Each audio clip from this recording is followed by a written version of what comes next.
Hey guys, today I'll be sharing with you some lessons I learned through my porn recovery journey and hopefully get some value out of it. Let's start off by understanding this bad habit. Duhigg explains that a habit consists of three main components: a trigger, a routine, and finally the reward.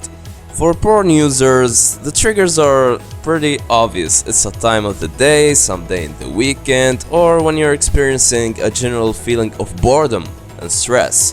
The routine is the habit itself. You see the trigger and bam, your brain goes on autopilot, anticipating a reward, which is orgasm.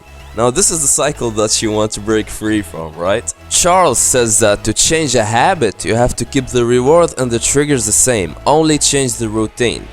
Now, this is possible for most habits, but for porn users, it's not that practical. If I were to change the routine to reading books, for example, I'm not gonna get orgasm out of that. I was tracking down several triggers to find out where do these urges actually come from. I discovered that the problem is not only the habit itself, the problem is in the habits that are interwoven with it. I like to call these micro-habits. These micro-habits are executed unconsciously and triggered because of a lack in basic human needs like socializing, or more importantly, a lack of feminine energy in your life.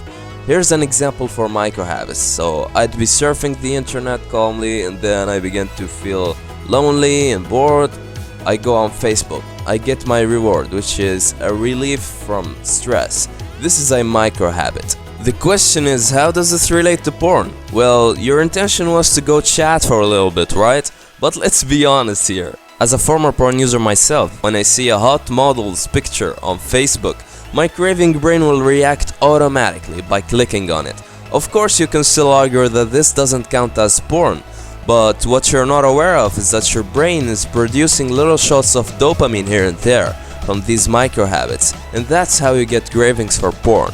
I describe micro-habits as passive consumption.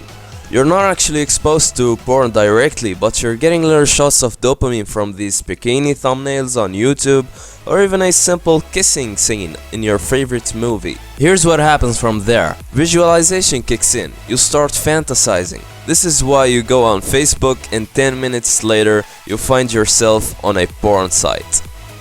Now, I wanted to point out that I am not against using any social media platform. You're free to do whatever you want. I'm just sharing out my personal experience here.